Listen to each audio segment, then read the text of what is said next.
The Book of Destiny. Translation of Kitab-ul-Taqdeer. Author: Ghulam Ahmed Parwez. Translated by Dr. Ejaz Rasool. Glasgow, UK. ISBN number 9798884207042. 17 Chapter 17, Dua. Supplication. We are now entering that valley of our investigative journey where, as they say, even the wings of angels get burnt. This aspect of our topic is related to the most delicate corner of the human heart. The relationship of supplication is purely with human emotions. And the instruction and emphasis of the Quran is that you should employ intellect and reasoning regarding all problems of life and reflect on them according to knowledge and vision. This is that tussle between intellect and emotions in view of which we have stated that now we are descending into that valley where even the wings of angels get burnt. 17.1 Universality of the motivation for supplication. When the first human beings appear before us on the stage of history, we find them supplicating to some supernatural, unseen power, or powers. And this scene appears before us continuously and successively in human history in every era, every period, every country, and every nation.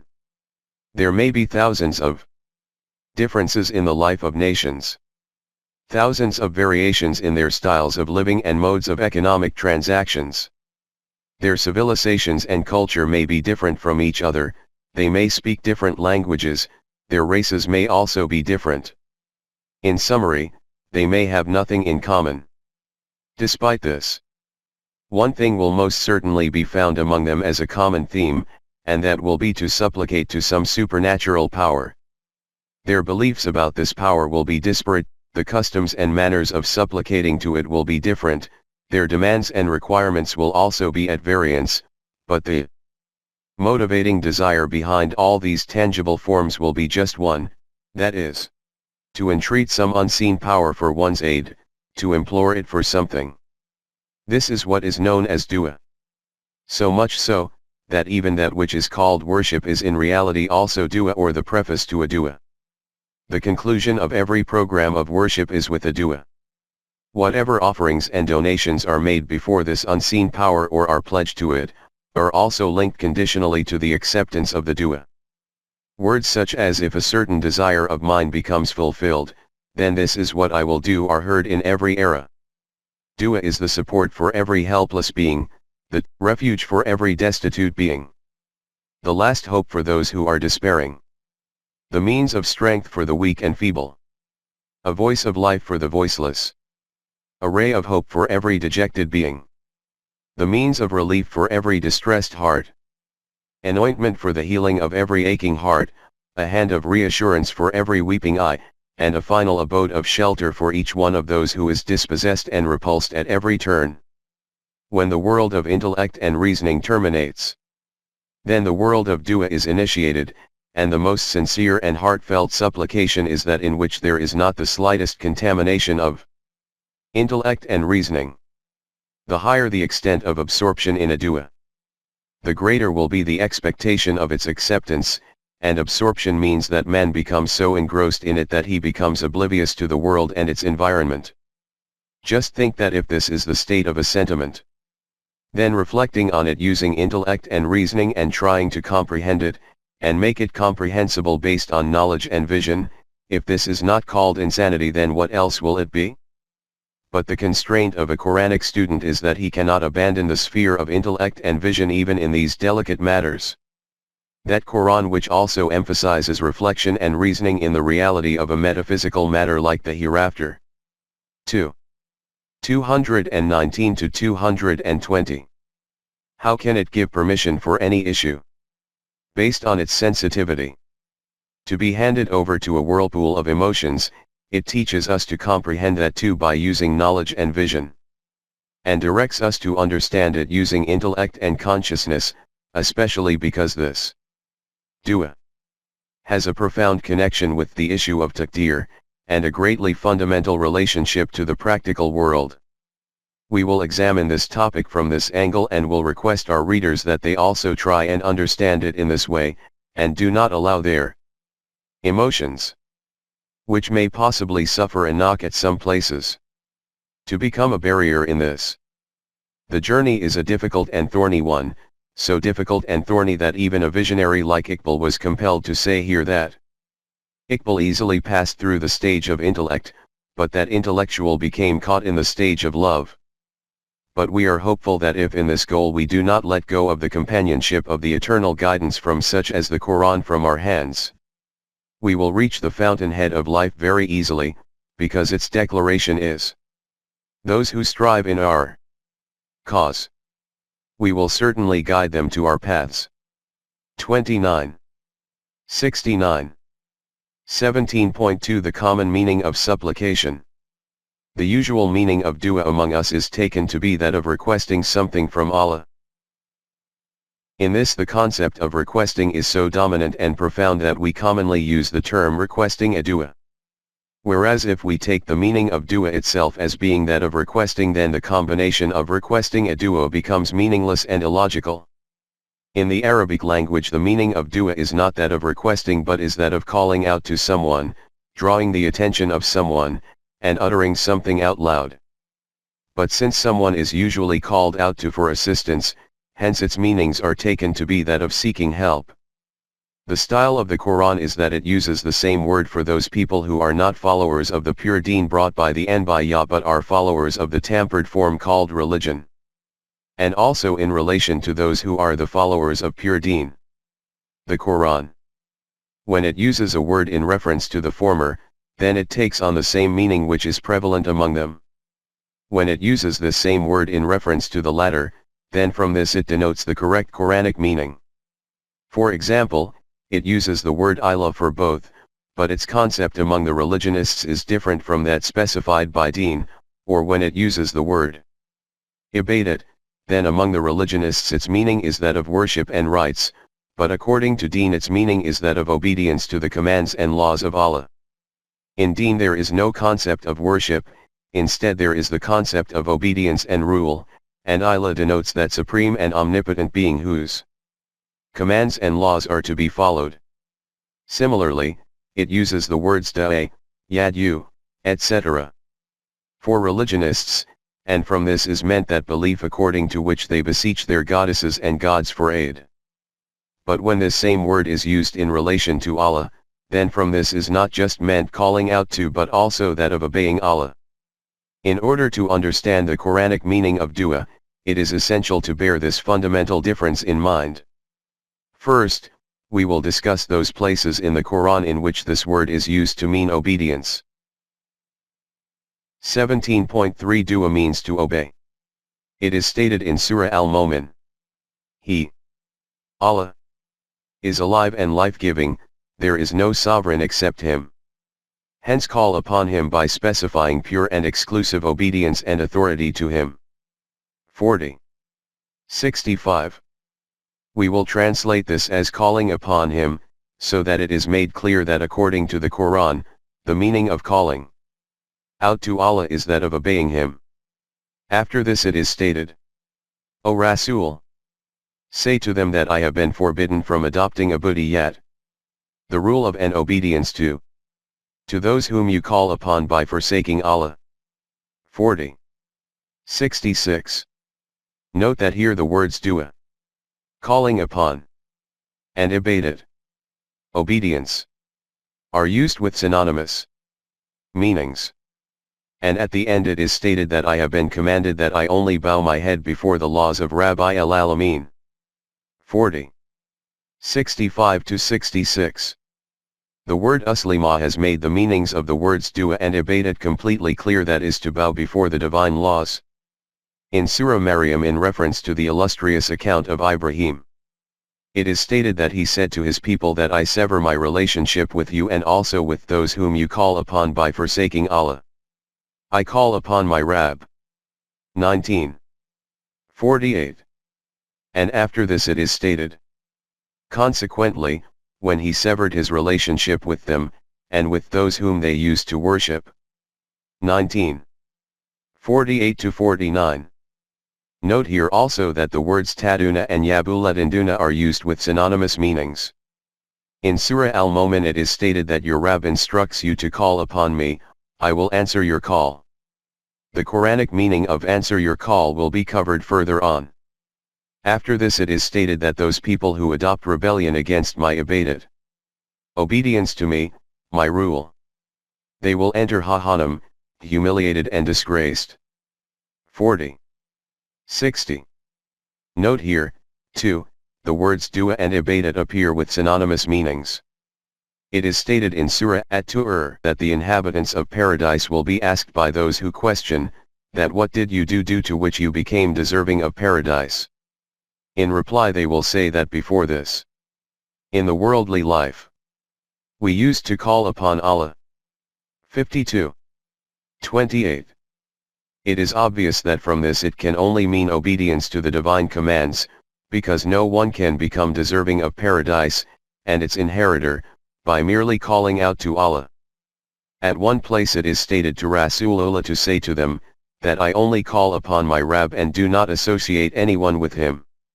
72. 20. Here, too, calling upon means to adopt obedience to Allah and to not associate anyone else in this. The meaning of shirk is, in reality, obedience to a non-Allah authority. This was the general invitation of the Anbiya, to not call upon anyone else other than Allah. 26. 213, 28. 88, 72. 18. It is stated in clear words in Surah Al-An'am that, O Rasool, say to these people that when I have received this kind of enlightened guidance from Allah, then after this how can I possibly call upon a non-Allah entity? And I have been commanded that I should bow down before Rabbi al-Alamin alone and not obey anyone else's commands. 6. 71. The words divine guidance and bowing your head in front of this clearly demonstrate that the meaning of calling upon Allah is that of obedience to His commands and laws.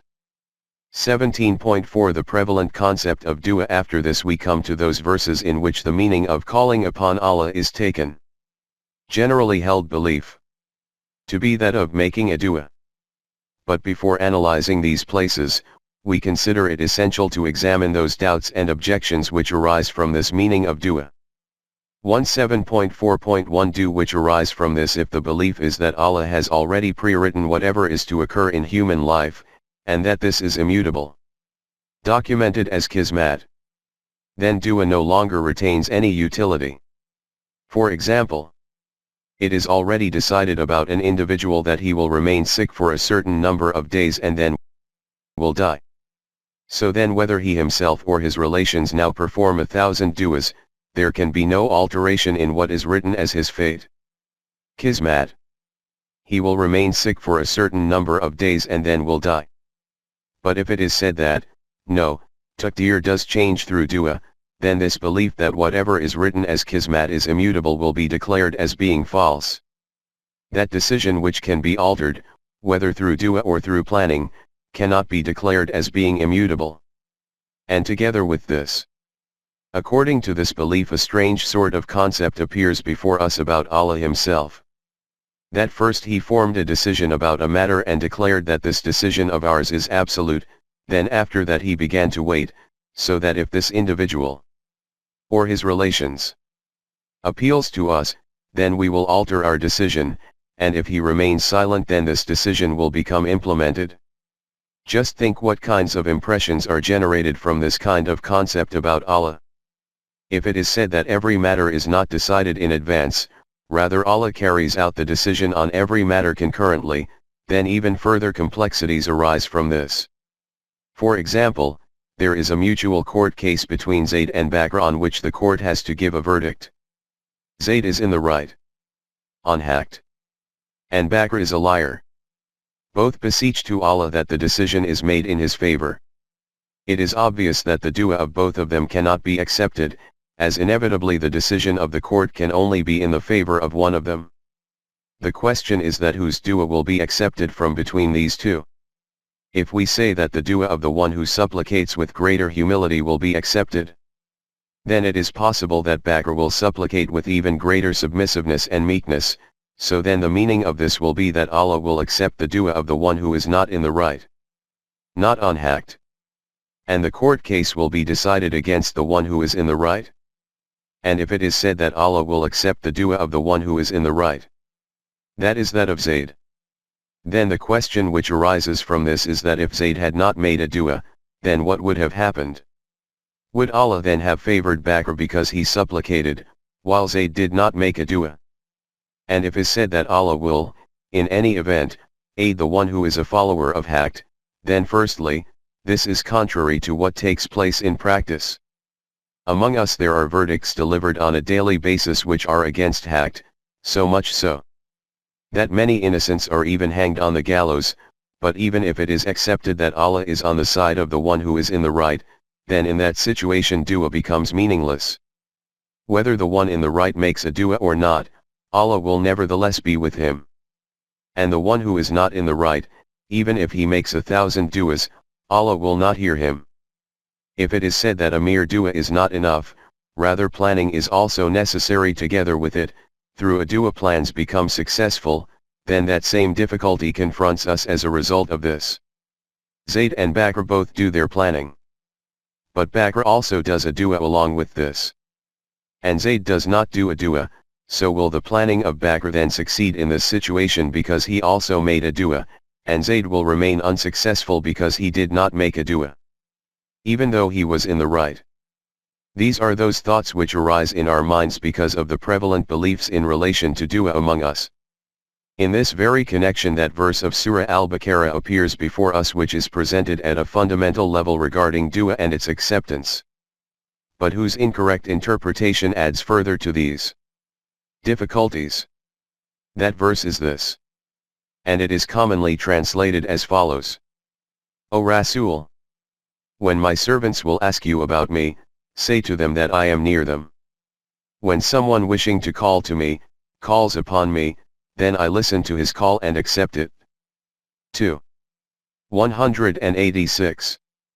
The difficulty which arises from this translation is that every day we witness that the deprived and oppressed, the poor and the weak, the destitute and helpless, people stricken by calamities, supplicate to Allah with great devotion and fervour, but none of their troubles are rectified. Their whole life is spent suffering under the burden of tyranny and oppression. Therefore, in view of this practical evidence, how can it be accepted that Allah hears the dua of every caller who calls upon Him, and fulfills his supplication? In response to this objection, what is commonly said is that though Allah hears each and every one, He only does that which is good. Haqq. For the one who is making the dua.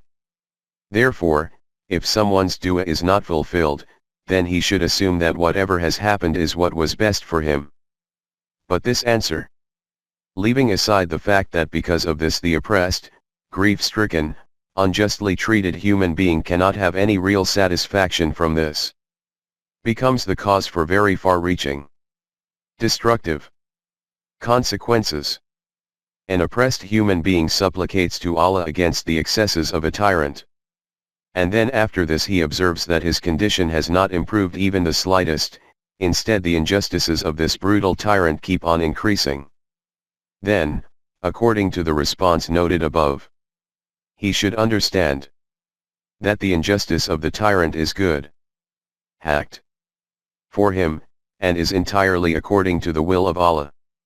Therefore, he should now neither open his mouth against his tyrannies, nor should he think of taking any steps to try and protect himself against this.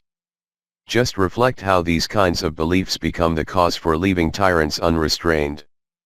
Before this, at least, feelings of revenge would have arisen in the hearts of the victims against these tyrants. And it would have been possible that they may have thought to take some steps to protect themselves against their excesses. But after this belief, the situation will be such that not only will the oppressed tolerate this excess and injustice with total peace in his heart, but will also pray in favor of the tyrant that he is creating better conditions for him. What a bizarre state of affairs! You have witnessed what kinds of beliefs tyrannical powers keep concocting for the subjugated and oppressed, so that they can slaughter them, and yet they should remain grateful to them. 17.4.2 Allah hears the dua of His servants. Moving forward from here, this belief appears before us that Allah does not listen to everyone. He accepts the supplications of His favorite servants. The consequence of this belief is that on the revered doorstep of every Hazrat Sahib can be seen a crowd of people suffering from hardships and stricken by calamity, fervently appealing with hands clasped and many even kissing their feet, begging that, "O Hazrat, do a dua for me, otherwise I will be ruined and doomed."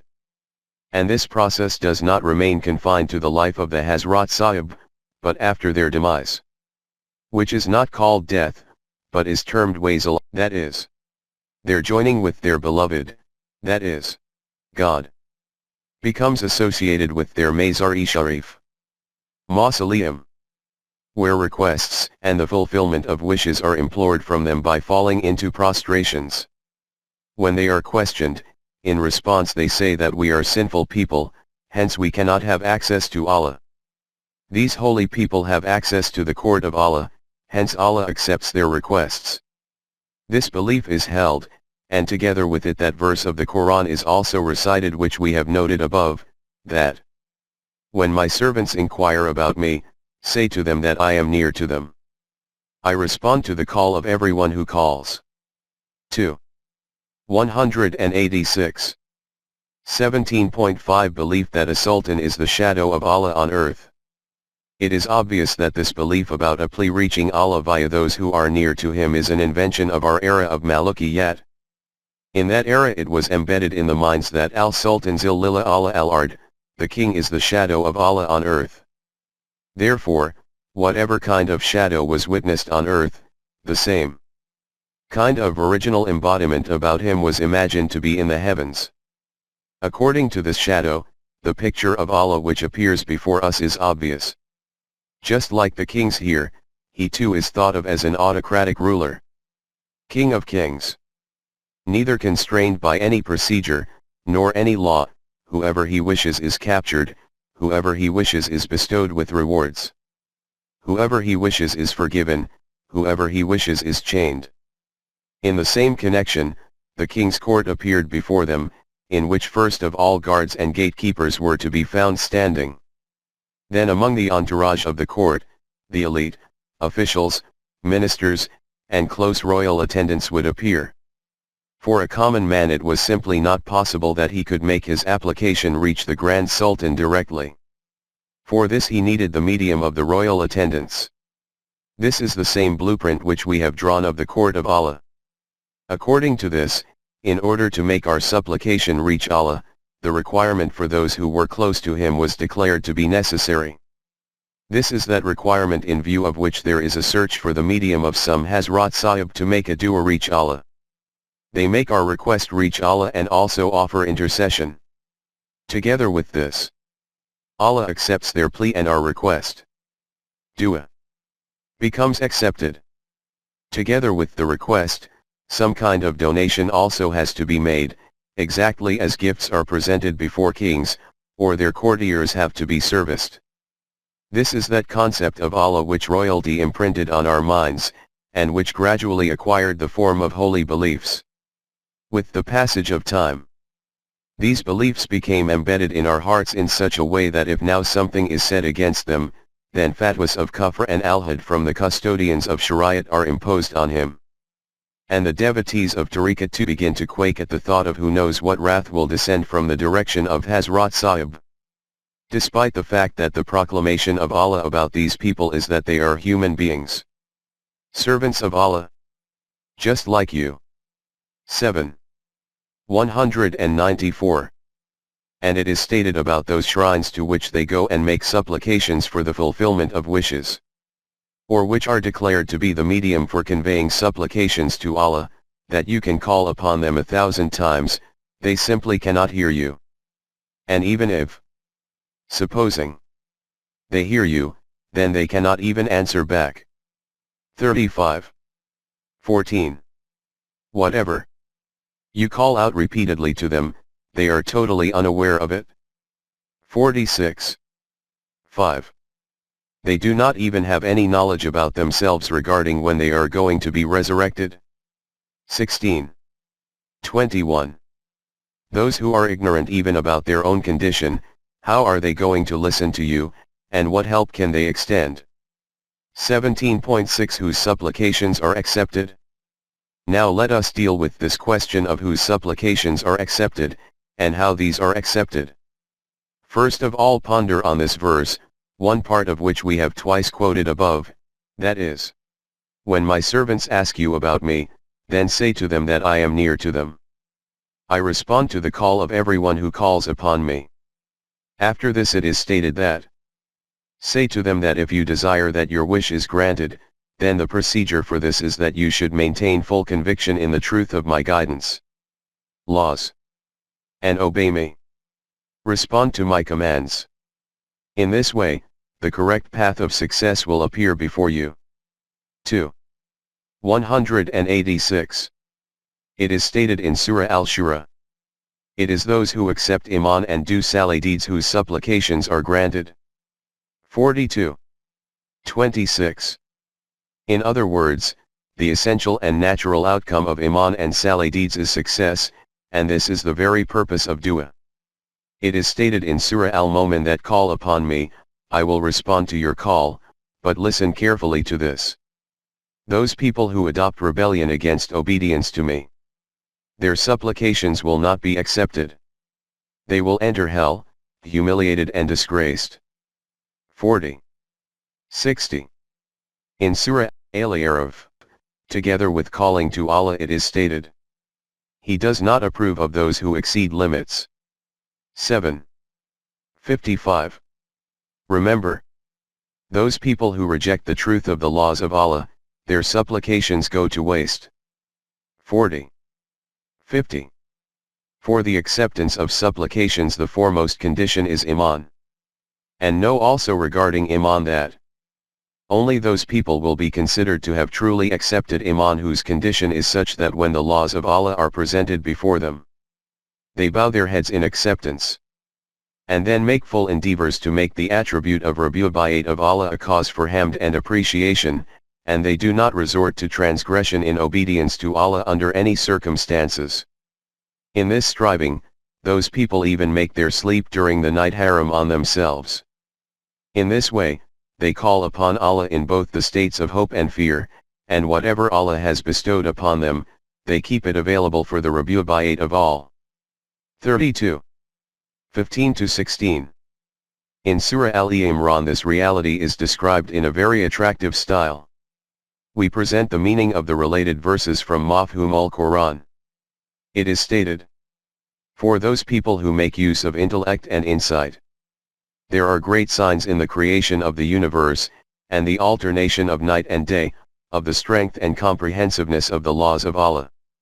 These men of intellect and vision, and possessors of perspicacity and insight, who in every aspect of life, whether standing, sitting, and lying down, keep the laws of Allah before their eyes, and keep reflecting and pondering on the creative program of the universe, and after conducting their research, declare based on their observation and evidence that, O our Rabb, you have not created the system of the universe without any purpose or devoid of meaning, nor to establish destructive outcomes. Your being is far beyond this, that you would create something without aim, and without purpose and need. Bestow on us this ability that, after research based on knowledge and practical experimentation, we draw correct benefits from the things of the universe, and in this way, we remain protected from destructive outcomes. Those nations which remain deprived of the benefits of the things of the universe through not engaging in this kind of research, the fields of their efforts and deeds wither, and they live a life of humiliation and ignominy, and it is obvious that there is no friend and helper of such humiliated and disgraced nations. But it is also essential that by harnessing the forces of nature, these are not employed for the destruction of the world, instead these are brought into use for the universal Rububiyyat of mankind. Only that nation can do this which maintains a firm conviction in the guidance of Allah. Hence, the call of these men of intellect and vision is also that, O Rab. We heard from one who calls, that, come. Have iman in the truth of the law of your Rab. We have said yes to his invitation, and have accepted iman in Allah. After this, such yearnings arise in the hearts of these men of knowledge and iman that they make supplications. O our Rab. If we commit some error or omission, then keep us protected from its harmful effects. And keep erasing the effects of our minor errors of judgment and planning mistakes. And make our end in the company of those people before whom the paths of the vastness and greatness of life have become opened. O our Rab. Bestow on us the bounties and successes which you have promised us through your messengers, via wahi. And do not let us be humiliated and disgraced in the eyes of the world at the time of the manifestation of the results of deeds. We have conviction that you do not go against your promise. 3. 190 to 194. You have seen both the attributes of those who supplicate and also their supplications. Now listen to the response from the direction of Allah. It is proclaimed. Allah answered their supplications, saying, we have heard your pleas, but keep in mind, we do not let the work of anyone who strives go to waste. Whether a man or a woman, everyone gets the full recompense for their deed. 3. 195. This is the response from the direction of Allah to supplications, and the condition for their acceptance. 17.7 Acceptance of supplications of the Anbiya. This was the situation for ordinary mu'mineen. Now let us also examine the circumstances for the acceptance of supplications of the Anbiya so that the matter becomes even clearer. It is stated about the messenger Nuh that when his nation fiercely opposed him, then he called upon us, and we are the best to respond to supplications. 37. 75. What answer was given in response to his dua? Listen attentively to it. We sent wahi towards him, that you need to build an ark under our supervision, according to our instructions. 23. 27. In other words, in response to the supplication of Nuh, it was not stated that you should remain sitting comfortably, we will make arrangements for your protection. He was informed of that technique through which he and his Jamaat could remain secure from the impending flood. When Moses was instructed to go to Pharaoh and have Bani Israel released from his tyrannical grip, then sensing the challenging nature of this campaign and the dangers associated with it, he supplicated to Allah for many supporting means and resources, so that these become a source of strength for him. In reply to this, it was stated that, O Moses, whatever you have requested, we have bestowed it upon you. 20. 36. It is obvious that when Allah has declared this to be the case, that your dua has been accepted and your wish has been fulfilled, then there could not have been any need to do anything further. But along with this, he was also told, both of you, Moses and his brother Harun, go to Pharaoh, and remember, do not slacken even the slightest in bringing to fruition the program which is given to you. 20. 42. At another place it is stated, Allah stated that I have accepted your dua, now you remain steadfast on this program.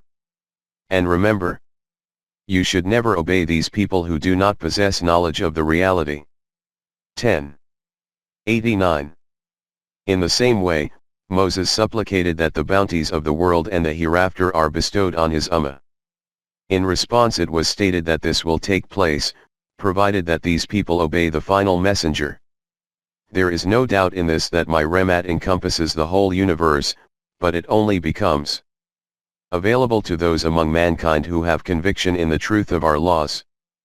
Observe these fully, and provide the means of sustenance to others. 7. 156 to 157. Zachariah made a dua for a son, and he was given the glad tidings for this at the same time. But this dua was fulfilled in this way, that the defect in his wife, due to which they did not have children, became rectified. 21. 90. 17.8 Thirsty on the banks of a river. From these explanations you will have noticed that regarding the supplications about which it is stated that these have been accepted by us, it is also emphasized that the physical resources and means required for their success should be provided. And to act with determination and steadfastness on your program, not this, to make a supplication and to then sit back doing nothing. With respect to these kinds of supplications, it is stated in Surah Arra to just imagine a thirsty person who is standing on the edge of a river beseeching with both his hands outstretched. Will the thirst of such a man become quenched? Never. The thirst of that person will be quenched who, stepping forward, cups his hands, fills them with water and drinks it.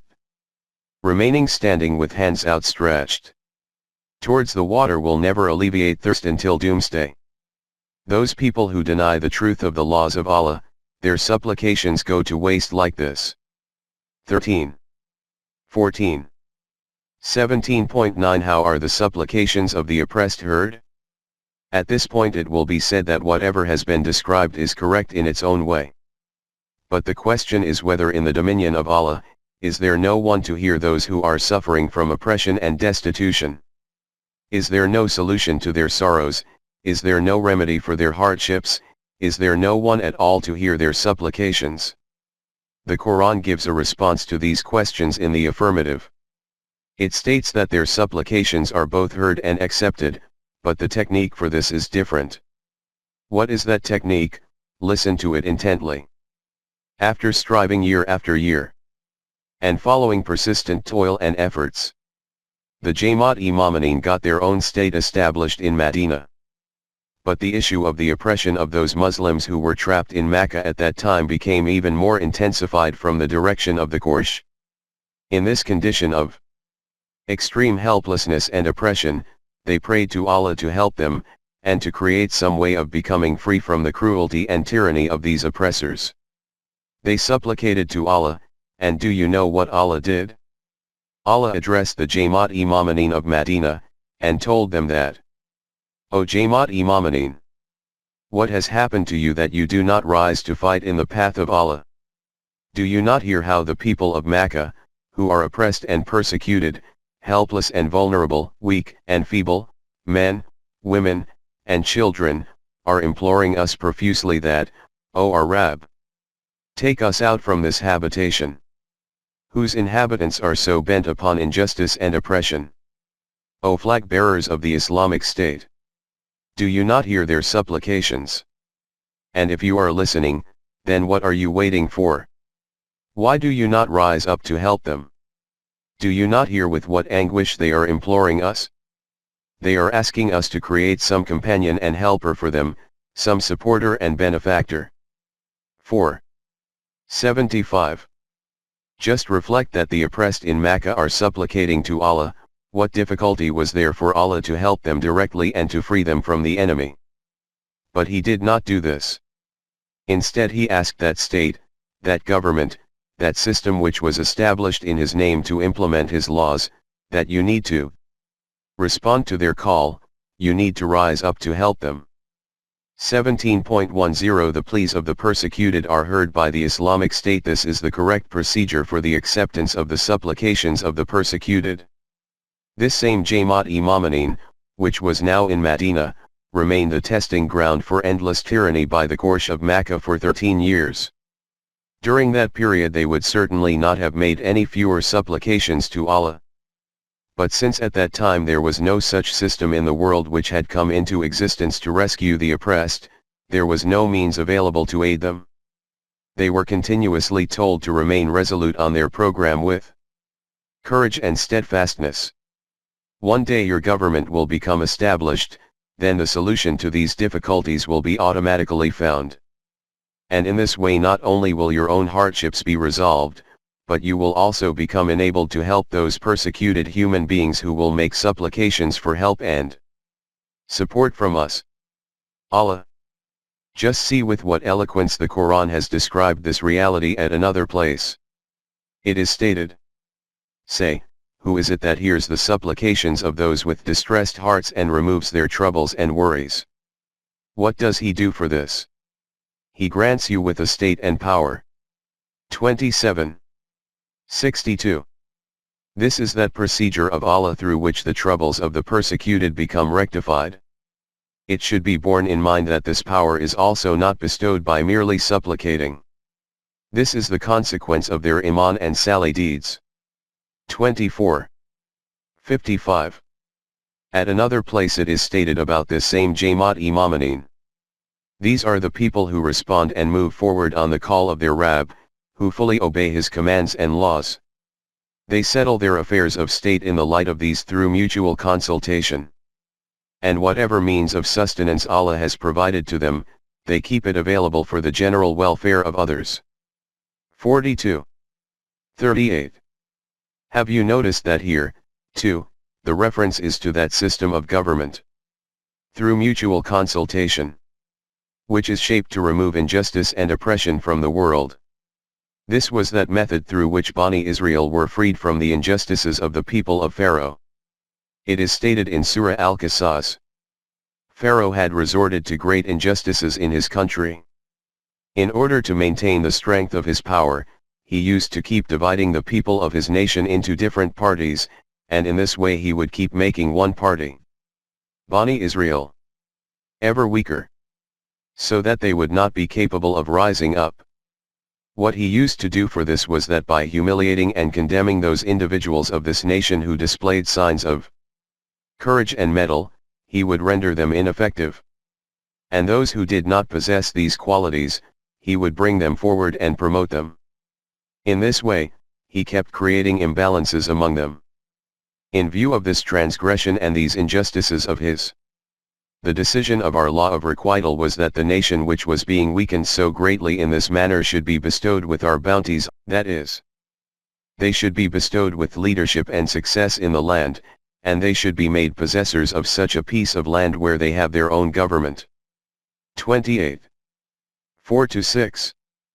17.10.1 When does the need to make a supplication arise? Have you ever reflected when and where those who are persecuted and destitute need to resort to making a supplication to Allah? Its need arises in that wrong society where there is nothing which follows any procedure and law, there is injustice everywhere. Rights are not accorded to the one who is entitled to them. Where there is none to help the oppressed and stop the hand of a tyrant. Where there is none to help the individual who is left isolated in society. Where lawlessness is such that living life is made unbearable for righteous people. Where the state of chaos and self-centeredness is such that if someone happens to fall down, all trample over him and walk on, no one cares to help him up. Where no one is concerned about whose children are hungry and who has no clothes with which to cover himself. In a society where an impoverished invalid dies an uninvited death just because he does not have money to pay for the treatment. And a widowed mother is distraught at the thought of how will she avail herself of money for a coffin and burial of her dead adult son. And now what will happen to me? This is that society in which the poor and destitute have to resort to supplications to Allah at every step, because they have no hope of support other than this. As we have already written, this is that very society, being moved by which, someone has said that the one who is not acquainted with hardship, the one who has not been ensnared by pain and grief, the one who has never faced suffering, the one who has never awoken weeping in the night, he does not know what a dua is. What does he know of what Allah is? 17.10.2 This does not happen in a balanced society. When a society is shaped on the correct lines, the permanent values of Allah, then every matter in it is decided according to procedure and law. Everyone receives the rights they are entitled to, and that too without any anxiety or obstruction. There is no injustice to anyone, nor any deceitfulness. The needs of life in it for every individual continue to be fulfilled from the direction of the state, hence there is no one in it who is either dependent or unheard.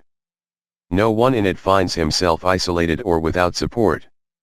In such a society no one feels any need whatsoever to ask Allah for those things for which we feel needy and helpless at every step and beseech Allah. 17.10.3 A very comprehensive declaration by Caliph Umar Farooq. This supreme reality has been described by Umar Farooq in such a comprehensive and profound manner that whenever we ponder on it, our soul becomes ecstatic.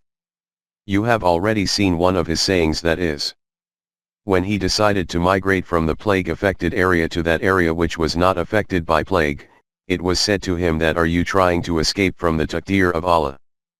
In reply to this he had said, "Yes.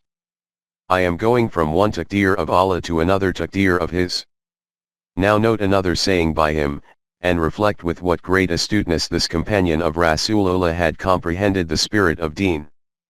And what an eloquent style the divine guidance had blessed them with to express such profound realities in words which could be commonly understood. He said, "O people, listen and remember that I have been given the responsibility of Caliphate so that I can stop your supplications from reaching Allah. Allahu Akbar." What a supreme reality which has been expressed in such simple words. The meaning is clear, that the aim of the establishment of Caliphate is that the need of any needy one does not remain unfulfilled. When this will be the situation, then no individual will feel any requirement to supplicate to Allah for his needs. And if any individual is found to be supplicating to Allah for his need, then this will mean that I have been unable to fulfill my duty, and it is as if that individual is complaining to Allah against me. That is why I will have to immediately hold myself to account, and endeavor that no complaint against me reaches the court of Allah, that the need of the one who is needy becomes fulfilled before that. 17.11 The supplications of Mu'mineen are collective. This is the condition of that society which becomes shaped under the guidance of Wahy. In this no one ever has to supplicate to Allah for their individual needs. The one who receives everything automatically, what need will he have to beg for it? This is the reason that whatever supplications of the Mu'mineen are mentioned in the Quran, they are all collective, not individual. For what purpose these collective supplications are made can be gauged from the supplications themselves. Note some of these entreaties of the Mu'mineen here. 1. O Rabbi al-Alamin, show us the straight and balanced path of life, the path of those people on whom your blessings were showered. 1. 5-7.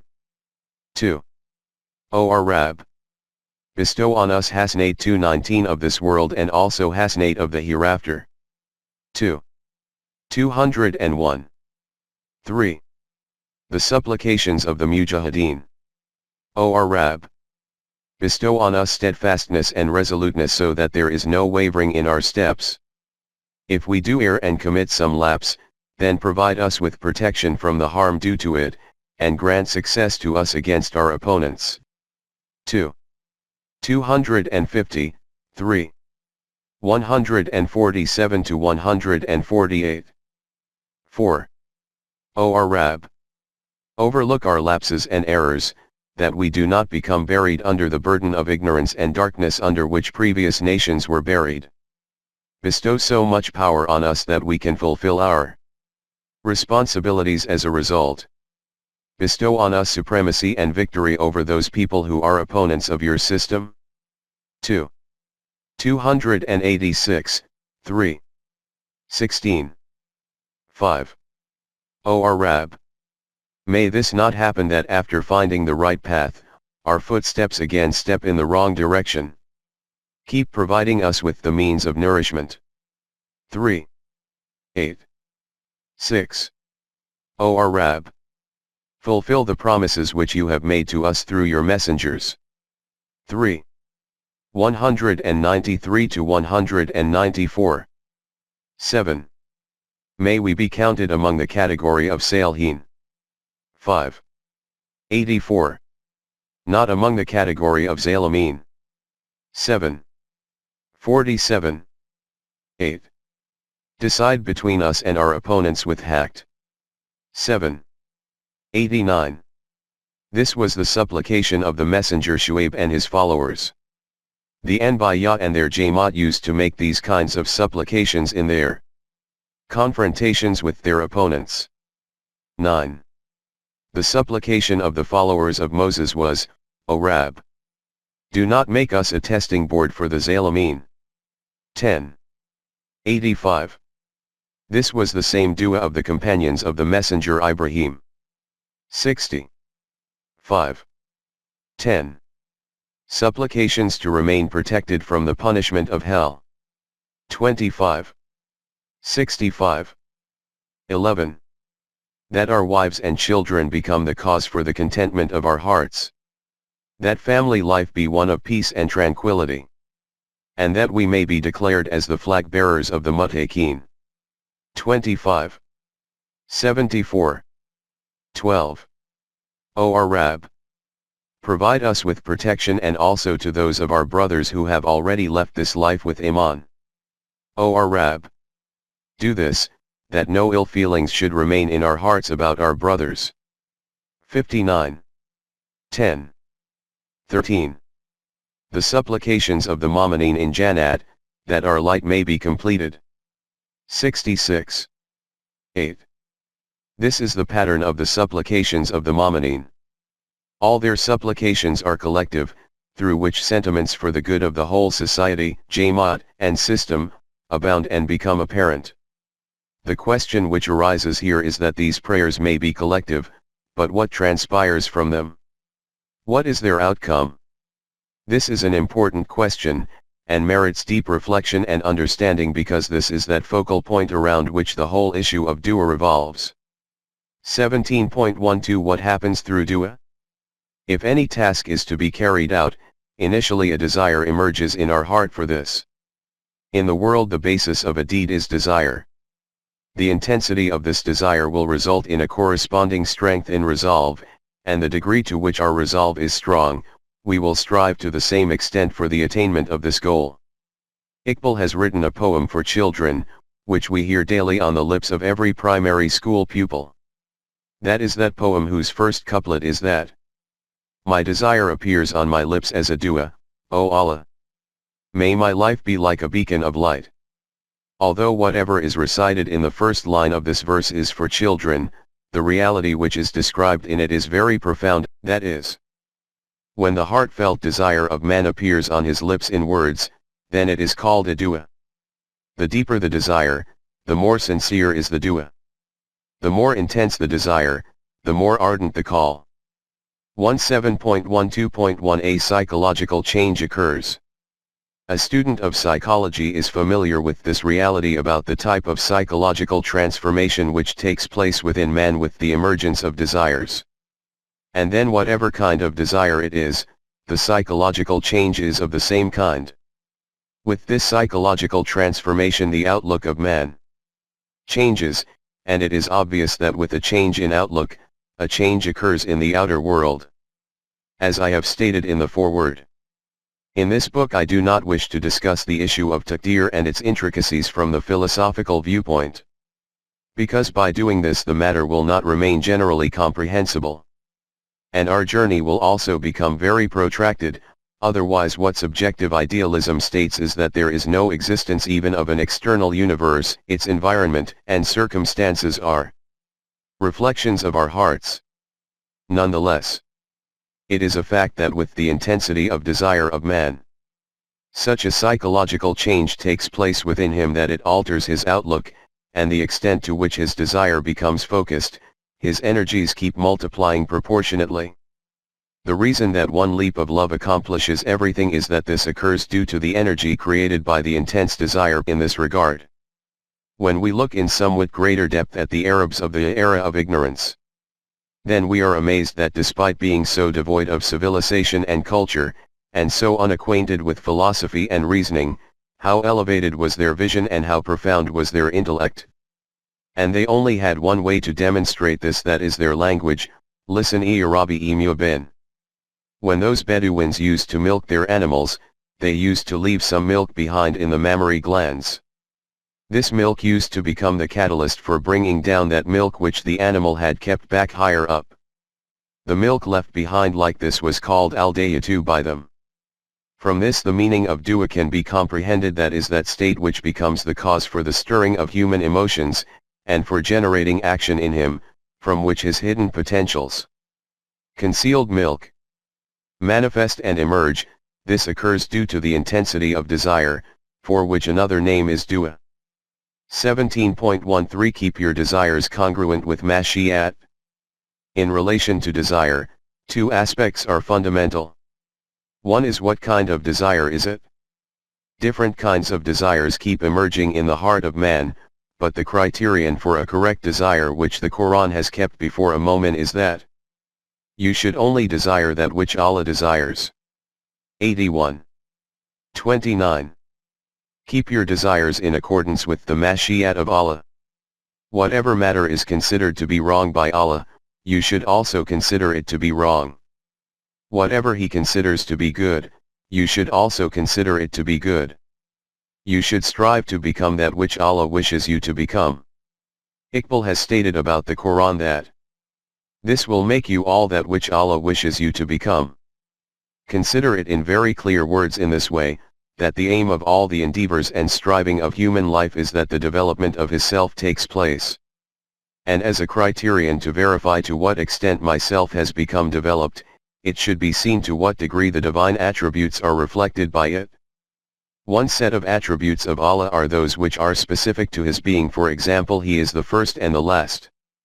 The other attributes are those which man can create within himself, within human limits. For example, Rahim, Kareem, Rauf, Razak, etc. The degree to which the conduct of an individual reflects the divine attributes i.e. the degree to which his character and deeds display those attributes which are analogous to the divine attributes, it can be deemed that his self is developing to the same extent. Hence, the primary goal for the human character and conduct is that only those desires should emerge in his heart which are in complete harmony with the Mashiach of Allah. This is created by keeping the Quranic values in front. To that end, the key issue is a change in the desires of man.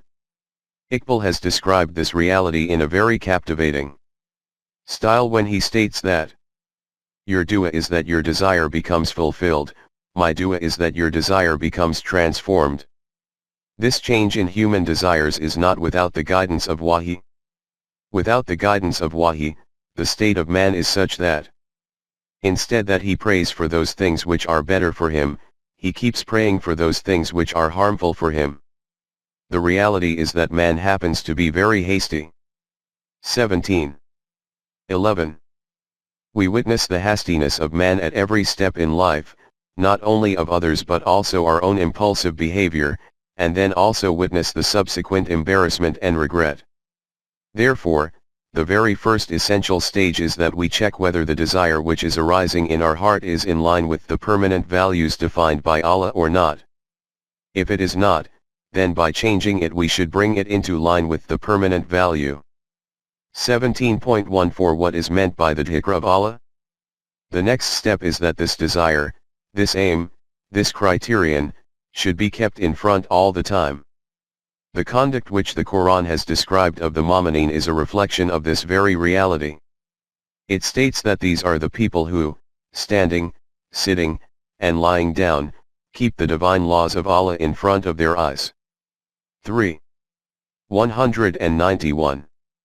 As a result, maturity is developed in their desire and its purity is also not tainted. In Surah Hamim the Quran has described this reality in greater detail, when it states that those people who declare with the total conviction and contentment of their heart that our Rabb is Allah, and then remain resolutely steadfast on this proclamation, not allowing even the slightest tremor in this, the Malaika descend upon them, telling them, do not be fearful, do not grieve, and receive the glad tidings of this life of Jannat which has been promised to you. We are your companions and helpers in the life of this world, and also in the life of the future. 41. 30-31. After this it is stated that whatever you wish in it, Jannat, will take place. Whatever you ask, you will receive. In this, every desire of yours will be fulfilled, every dua will be granted. 41. 31. Whatever you wish will be available, in this is a very great promise. It is obvious that according to these explanations which have already been noted, a mu'min will only wish for that which will be in accordance with the permanent values. Allah's Mashiach.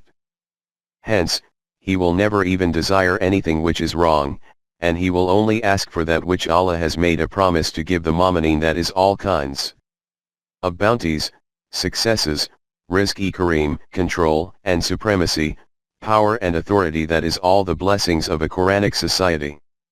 The state of affairs in it will not be that I accorded you with reverence, despite your disregard. That which was not desired, happened. And that which was desired, never happened. The only complaint I have with Providence is that I received that which I did not desire, and that which I desired, I never received. All this happens in a society based on Jahannam. This does not happen in a society based on Jannat, in which whatever a mu'min desires, that happens. Whatever he asks for, he receives it.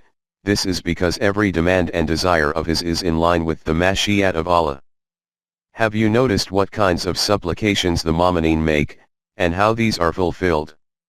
These supplications are of that Jamaat which rises up in the world for the shaping and strengthening of the system of Allah, and continues to traverse the journey of life in the light of the Wahi of Allah. In their breasts is a multitude of virtuous desires. In their hearts a yearning for the achievement of their goal, a clear aim before their eyes, strength in their arms, and resoluteness in their steps.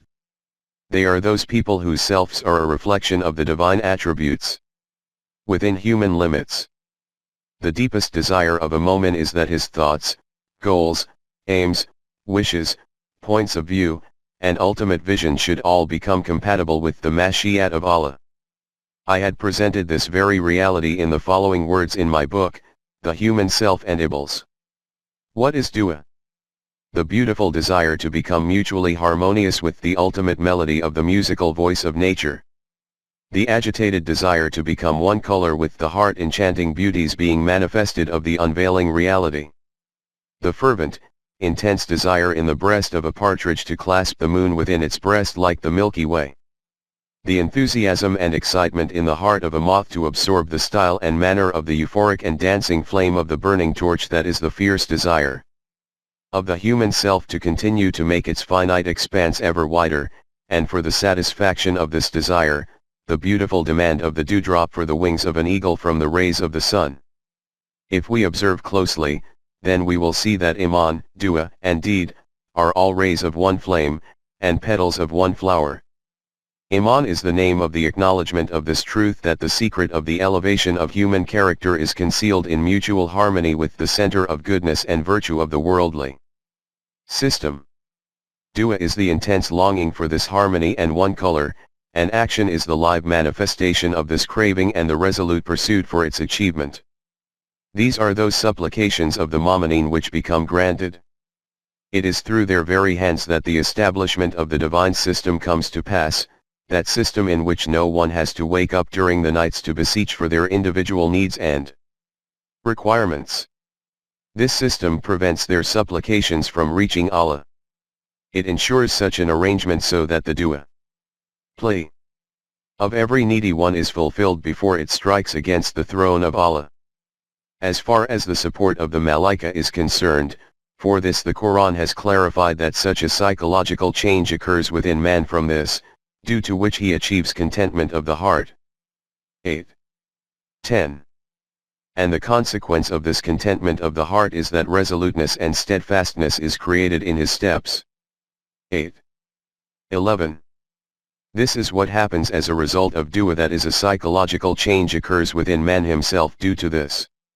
How enviable is that manner in which Iqbal has expounded such a lofty and profound reality in 2 verses, from which a more comprehensive and alluring style cannot be envisioned. Listen, and revel in it too.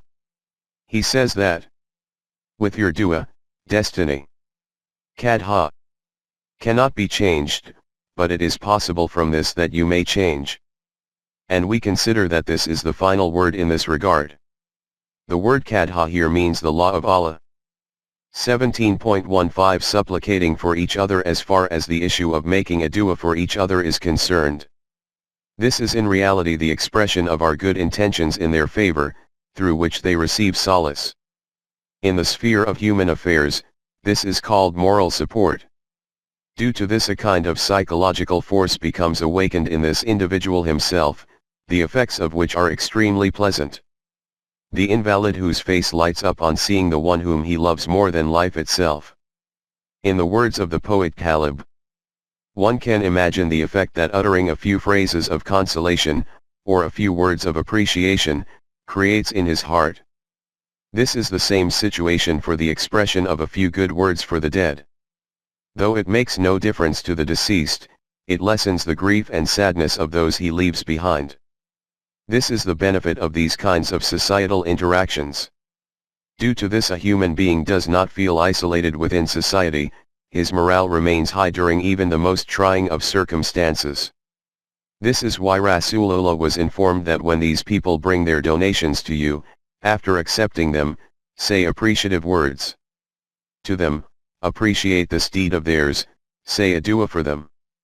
This is because your dua is a cause for great satisfaction for them. 9.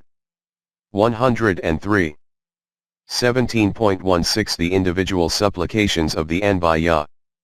In the Quran these is also mention of some individual supplications of the Anbiya. For example, the messenger Ayub called on Allah during his state of extreme distress, and Allah rectified his suffering. 21. 83-84. The messenger Yunus called upon Allah in a state of torment due to his sorrow and pain, and he achieved freedom from his trouble. 21. 87-88. Firstly, the Quran has not provided details about what kinds of measures were created to remove their troubles and distresses, and secondly, and this is a fundamental point, Nubuwwat is such a status whose form and constitution it is not possible for a non-Nabi to comprehend. We simply cannot know what kind of mutual relationship there was between Allah and a Nabi. How Allah communicated with the Nabi, how the Nabi talked to Allah. Hence, it is futile to discuss and argue about that reality which we simply cannot comprehend. In any case, after the ending of Nubuwwat, this question cannot even arise about what is the nature of the mutual relationship between Allah and a Nabi. After the ending of Nubuwwat, the connection between Allah and human beings is established according to this wahi of Allah which is preserved within the Quran. Other than this, there is neither the possibility nor any means of creating a direct connection with Allah. The one who makes a claim to this is essentially proclaiming Nubuwwat, no matter what kinds of words or terminology he employs for this. Since a proclamation of Nubuwwat is now batil, hence claiming a direct connection with Allah is also wrong. Concepts such as Kashf, Alham, etc. are all non-Quranic and borrowed from others. These words have not even appeared in the Quran. The personal dua of Rasulullah which has appeared in the Quran is the most sublime specimen of a beautiful desire for every human being until the Day of Judgment. He was told that, say, O my Rabb, bestow on me abundant knowledge. 20. 114. If only the followers of Rasulullah had made their hearts the abode of this one desire, what would their stature have been today? 17.17 Dua is remad and despair from remad is kafir. It is stated that by not having belief in dua and its acceptance, man becomes hopeless of the remad of Allah, and being hopeless of the remad of Allah is kafir. Those who say this do not know what is meant by remad according to the Quran, and who it is who becomes hopeless of it. In order to understand its correct meaning, bring to mind once again the meaning of tawbah which we have previously described. In the fiery shariat of the Jews, there was no room for tawbah. If anyone committed some error, he had to definitely undergo its punishment, there was no possibility of rectifying it. This was the same situation among the Hindus according to the doctrine of Karam Yug. The individual who had committed evil deeds in his previous life had to suffer the punishment for these in the present life. There was no way to remain protected from this in the present life. If he did good deeds, then their fruit would be received in the next life. The belief of Christians is that every human child arrives in the world with the burden of the sin of the first father and mother, Adam and Eve, on his back, and whatever he may do, he cannot obtain deliverance from this stain. When God saw that in this way all human beings will end up in hell, then he felt compassion for his creation. Therefore he sent his only Son to the world, who by giving his life on the cross, paid for the atonement of the sins of mankind. After this the situation became such that those people who accept belief in the atonement of Jesus, they will achieve salvation. This is the reason that their belief is that salvation does not occur through deeds, but occurs through faith. When it is said by them that God is mercy, this is what is meant. 17.18 The correct meaning of Remat. The world was becoming an abode for these contradictions and paradoxes, that is where there was Adil. There was no Ram, and where there was Ram, there was no concept of Adil. Then the Quran arrived, and declared on arrival that both these beliefs are wrong. Both Adl and Ram are present in the law of requital of Allah. But the concept of Ram in it is not that which exists among Christians. Its concept of Ram can be understood through this example, that an individual puts his hand into fire and it becomes burnt, and due to this he suffers an agonizing punishment. Pain. This is Adl, but that Allah, who has placed this property in fire that it can burn a hand, has also created such things through which the one who is burnt can be treated. The creation of such things is called the Remat of Allah. But only he can obtain benefit from these things, who after being burnt by fire, turns towards these things. In Quranic terminology this is termed as tawbah, that is, the effort and endeavor to rectify the damage which has been caused from taking a wrong step. The one who despairs of the Remat of Allah is the one who does not make efforts and endeavors to rectify the ill effects, who after his error does not try to remedy it. We have already stated that, according to the allegorical account of Adam, an error was made by Adam and also by Iblis. When Adam realized this, he was very remorseful for his action and he readied himself for the rectification of the ill effect. He took advantage of the Remat of Allah. Iblis refused to accept his crime and remained stubborn in his transgression. He became deprived of the Remat of Allah. This is the Quranic meaning of Remat, that is, the provision for rectification in the law of requital.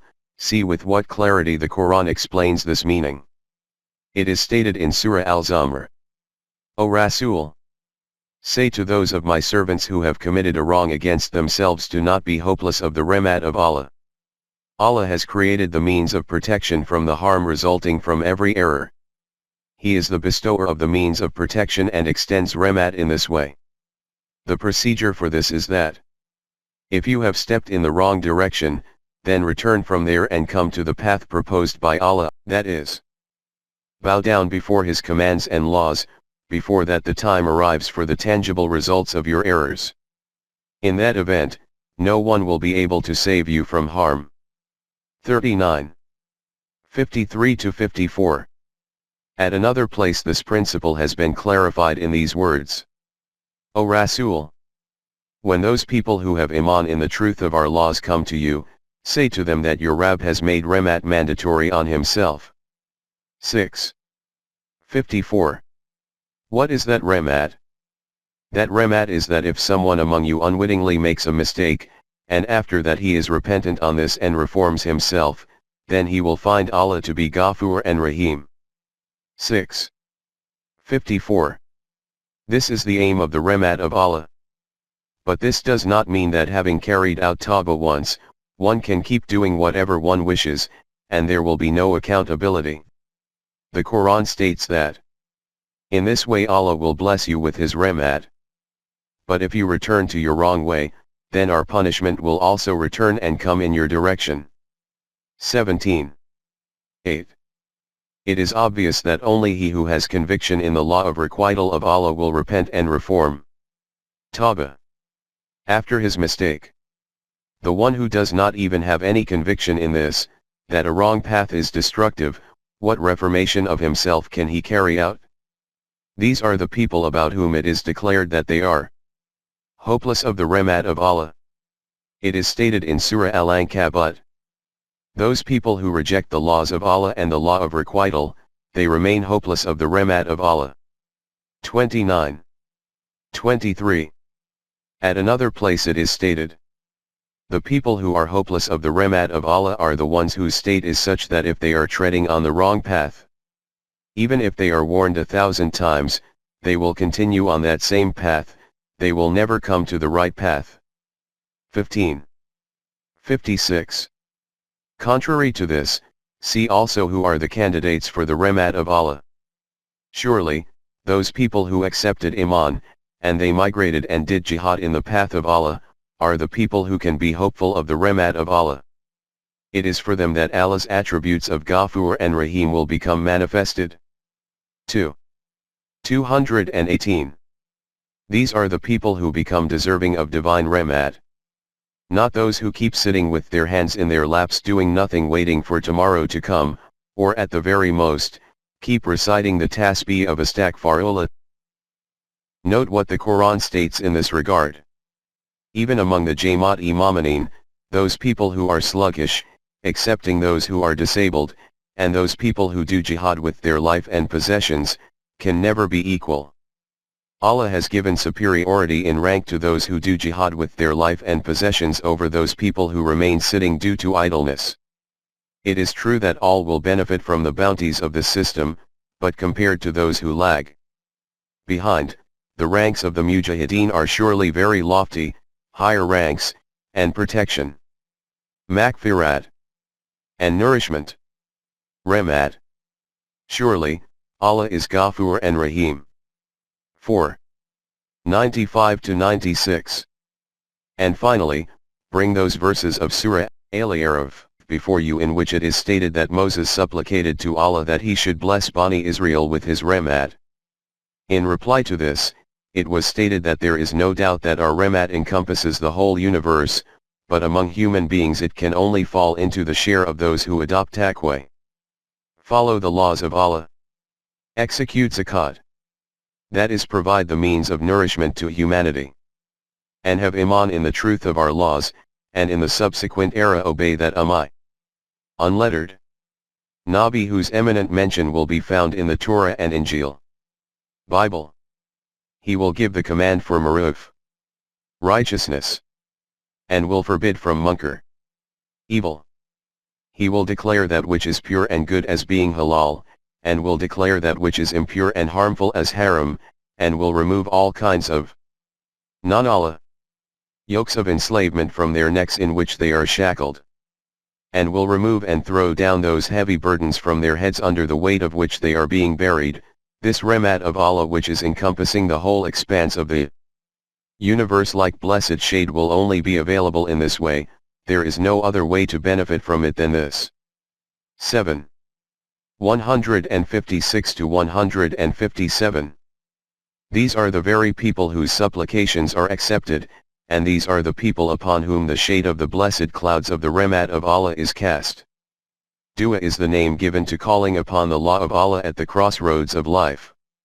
The response to which can be found from the court of the divine book by every one of those individuals who makes an effort to understand it through knowledge and vision, and by purifying the intellect and vision, embeds it in the depths of his heart. As a result of this, that transformation occurs in his inner world on which revolutions in the external world depend. Due to this change, the taqdeer of man changes. Iqbal states, if your self changes, then the external world changes accordingly. This is the immutable law of Allah and his Rahmat. This is why he has called his book a Rahmat, and also called the one who presented it a Rahmat.